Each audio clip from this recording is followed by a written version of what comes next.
Hey guys, what's happening? It's Jay from Sony Lab. And what I got here is the Sony 70-300mm f4.5 to 5.6 G SSM II lens. And this is a full frame A-mount lens. So if you want to use this on your Sony A7 series camera, the mirrorless ones, you're going to need to use the LA-EA3 lens adapter or the LA-EA4 lens adapter. I opted for the 3 version for this particular review. So this lens is upgraded from the original version, and it now has nano AR coatings. It also has a supersonic motor inside, which is silent and extremely fast. It's got improved AF tracking, and the minimum focus distance is 4 feet, so you can get some really good close-up shots of flowers and things like that. It's moisture and dust resistant, and it has a lens hood, obviously, but it also comes with a carrying case, which is quite nice. And the unit goes for $1148. So it's not exactly cheap, and there are other options out there from Tamron and Sigma, for example. So let's see what this lens can actually do in the real world and in the lab environment using the Sony A7 II specifically. Alright guys, so here's the lens in hand, and it's actually a little bit lighter than I was expecting, but you know, the aperture is a little slower. It's f4.5 to 5.6, and you can see how much it comes out when you zoom it. Not too bad. On the side here you have the focus mode switches here, which is nice, and there's a focus hold button, which is a nice feature. So you can basically, you know, aim where you want, focus, lock the focus, then hold this button, and then you could move the lens wherever you want and the focus will stay, you know, on that spot. And it's very convenient when you're holding the lens, you know, for sports and things like that. Now I was using this on the Sony A7 II, just so you know, so the focus speeds really weren't as great as you would expect compared to using a DSLR like the, you know, Sony A68, for example, or A77 II. So the focus ring here, you can hear the resistance a little bit. It's not that buttery smooth Zeiss, you know, Loxia lens type, you know, smoothness, but it is not bad. I mean, it's just a little smoother would be nice, I guess is the best way to put it. Here's the lens hood. I'll just show you that real quick. And that goes on both ways, like so you can stow it and whatnot. Alright guys, so what I got here is the Sony A7 Mark II, and I have the LA-EA3 lens adapter, and I also have the 70-300mm Sony A-mount lens, the G2 version. So I just wanted to show you how the focusing speeds are in the lab here at various focal lengths and apertures. So what we got here is f4.5, and I'm just going to show you how it works. As you can see, it's not too bad. It's not lightning fast, but it's pretty darn quick. Alright, so let me zoom in to 300. Much narrower depth of field now to work with. At f8. Alright, you can see how much time that took. I mean, not forever, but it does take a while. See that? So it's not super slow, but it's definitely not lightning fast. Alright, so now I'm recording video, and I wanted to see if the AF would track while recording video with the A7 II and the LA-EA3 lens adapter using the 70-300mm. As you can see, it doesn't track. This is the minimum focus distance. The focus didn't change at all when recording video under this test. I tried it a couple of times and it did the same thing every time. If I pressed the shutter button down, I could get it to refocus, as you see here, but it would not focus on the train when it was moving while recording video. Alright guys, here we are in the lab, and I just wanted to show you how this thing performs under this scrutiny of the lab scene. And I focused on these hairs on the fiber bars here so you can actually see the detail a little bit closer. And you could see here at wide open at f5.6, the detail is quite good on these you know, pipe cleaner things.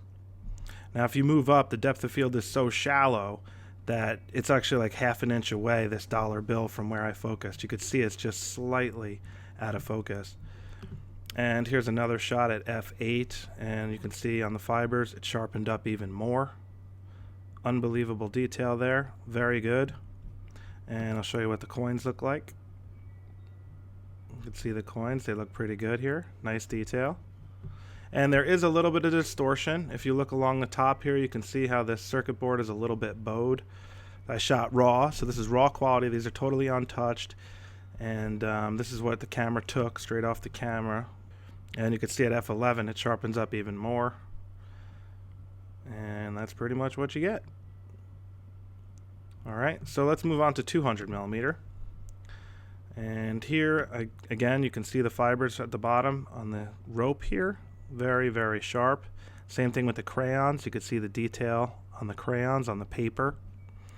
And looking at the dollar bill, pretty much looks the same as it did before. Not too shabby, not too shabby. And then we got f8. Things sharpen up even more. A little more detail in the fibers. Looks pretty good. Dollar bill looks pretty good. And the coins also look pretty good.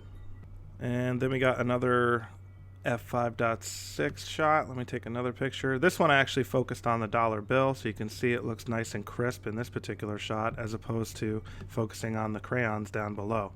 And now you can see these don't look as sharp as they did before. The depth of field is very shallow at these focal lengths, and because I'm at pretty much the minimum focus distance as well. So you got to take that into consideration when looking at these images. So here you could see just how sharp the dollar bill is. It's incredibly sharp. And this is f5.6 at 135mm. And I'll show you the fibers down here. You can see they look pretty good. Not quite as good as when I focused on them. But again, the shallow depth of field. Okay, that's what we're looking at. And also watch the bokeh balls as they change when you stop down. This is f11. And now we're looking at 100mm, and I'll zoom in here and show you what kind of sharpness we got. And you can see the sharpness is excellent on the dollar bill. If we scroll down, we got good sharpness here. Now the depth of field is spreading out a little more. We got up here, corner sharpness is not bad. There's a little bit of a fall off there, but overall pretty good. And f5. You can see even wide open at f5, it's extremely sharp in the center. Very good. And now we're looking at 70mm. And you can see in the upper right, it's not too bad. Let's look at the dollar bill where I actually focused. And that's extremely sharp. Very sharp at 70mm, wide open f4.5 in the center of the frame. If I move out to the corner a little ways, it's still pretty good. It's not 100% tack sharp, but I could still read the numbers and all that. So, pretty good performer. Wide open, in my opinion, at 70mm. 300, it's a little bit softer, but still pretty good. Now I used the train here for a shot. I focused down here somewhere. So this is at 300mm, and you can see it looks extremely sharp. See that? And then I took another shot at wide open. Oh, I'm sorry. This one was at f11, just so you know. And look at the background, how it changes. Note that. This one here is at f5.6. So this is more wide open. And I focus down here, and you can see, again, the sharpness is extremely good. Very good. Right here is where I focused. Alright, so that's pretty much up for the lab testing. And again, overall, this lens performs quite well considering the zoom range. You know, it's not quite tack sharp like a Zeiss lens, arguably, but it's pretty good. I'm impressed by it overall, for sure. So let's move on to some real world photos, and I'll show you what this sucker can do, range-wise. And I was at work the other day working with my buddy Mike on the top of Scunnamunk Mountain. I just wanted to show you what the range looks like. So this is 70mm standing. I was probably maybe 25, 30 feet from this truck, and I just wanted to show you the zoom range, okay? So we got 70mm. Now this is 135mm. This is 210mm. And this is 300mm. So that's the range you get with this lens, and it's quite good. Now looking off in the distance, this was what the view we had, and I actually did edit this image a bit. Here's the original raw image, which is quite flat, really pretty bland looking. It was very hazy, and I'm looking a great distance, like I'm looking miles, so we're looking through the atmosphere and all that, and I just wanted to show you that real quick. You could see the atmospheric distortion and whatnot introduced. But, overall, just a snapshot, really. And here's a shot of one of the cell tower huts at the top of the mountain, and I was shooting wide open at 300mm, and you can see the sharpness is quite good in the center. Falls off a little bit on the edges, but still, it's really good. Had birthday the other day. Michelle got me a nice variety of cakes and stuff instead of the one old, standard cake. And I took a couple of snapshots. They came out pretty good. These are handheld, extremely low light. This was 1/50th of a second at 300mm, and the sharpness is very good. You can see I was hand holding this, and it came out really well. And this is even lower light, 1/30th of a second, and the sharpness is pretty good.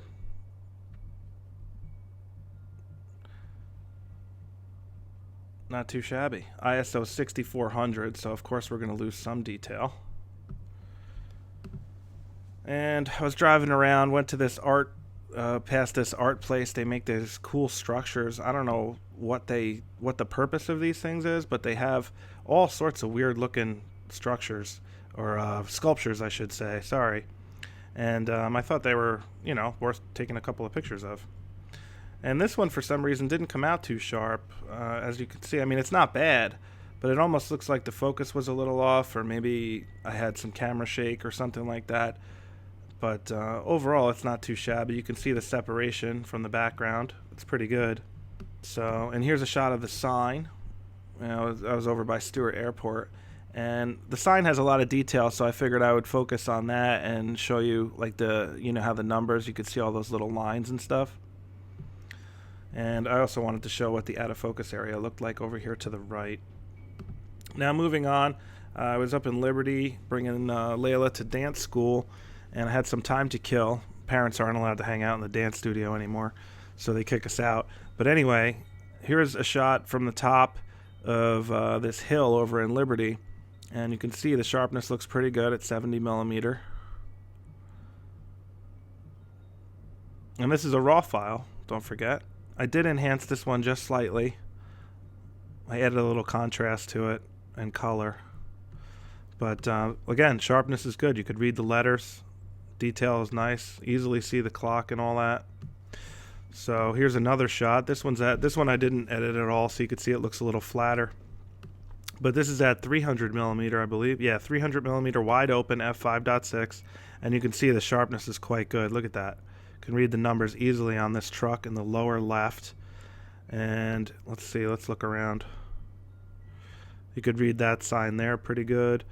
And then up here we should have some focus fall off. Yeah, you can see the depth of field there, so it's starting to get a little soft there because of the depth of field. And I took a couple of shots around the house, had some fun playing with the kids and stuff. And this shot came out pretty good. You can see the detail on the metal. And this is actually just the playground in the background, and I focused on the picnic bench to show you some nice separation and bokeh. And look at the sharpness. Excellent sharpness here. And you could see the bokeh balls on these screws. They had specular highlights on the screws, and they turn into these nice almond shapes. I really like the bokeh on this lens. It's beautiful, in my opinion. And here's another angle, just so you can see a little slightly different view. Just some sticks I was taking a picture of. Oh, here's a fence. I have this fence to keep the dog in, and I just took a shot. I wanted you to see how that looks. And then you can actually see the fence in the distance here, out of focus. So you can see what that grid turns into when it, goes out of focus like that. Looks quite good. Here's Bones Jones, my buddy. And this shot came out not too good, but not bad.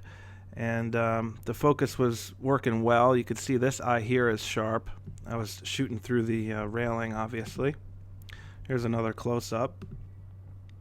Here's another one. I'll just zoom in so you can see the detail in the eye. And it's really good. I mean, that's impressive stuff. Nice and sharp. Nice and sharp. Here's another one, a Bonesy. He's just laying there. He's being a pretty good dog. He was actually posing for me a little bit, finally. These I've played with a little bit, but the colors aren't 100%. They're raw files, and I was just playing around with it, so they're not final edited images or anything, but I was pretty happy with this shot. And you can see the sharpness is really good. Look at those eyes. So not too shabby, guys. And here's just a ball. And here's just the deck scene. I just wanted to show you the Z scene here, wide open at 70mm versus 300. When you zoom in, you get 300mm, and you can see how the background just totally butters out, and the Z composition offers a depth of field fall off there that looks pretty cool. And here's a few more bones on the deck. I'll just zoom in so you can see the sharpness there on his eye. It's excellent. You can see the nose and whatnot. And the railing, you can see how that just butters right out. And also in the foreground, how the deck butters out and just turns into this nice smooth area. Very nice the way that renders, I think. Here's another frame. See how this looks. You can see the eye is a little bit soft in this one, so the focus was probably on the nose. Yeah, focus on the nose. You could see just how sharp that is, though. So that's pretty much it. I really hope you guys got what you were looking for in this review. And, the lens performs really well. 300mm, there can be a little bit of softness here and there, but overall, my hit rate was pretty good. And I'm using the A7 II, so the focus speeds were not anywhere near what you would get if you're using a DSLR, like the Sony A7 II, for example. So I'm using the on-sensor phase detection technology from the original A7 because the A7 II has the same sensor. So again, the focus isn't as accurate or as fast as it would be if you're using on a DSLR. So in that regard, this review wasn't really the greatest as far as focus performance because of the camera I was using. But as far as image quality goes, the image quality is going to look the same pretty much overall. And I wanted to test out the speeds using the lens adapters because a lot of people want to use the A-mount lenses. So I figured I'd give that a shot. So in any event, have a great day, and be sure to check out the forums so you guys can share some photos and show me, what you're getting with the Sony gear. I'd love to see them. Below is the links if you want to check out, do some shopping or whatever. I would greatly appreciate you using our links to support the cause. You know what I'm saying? All right, buddies. Have a great day, and please feel free to share your thoughts below.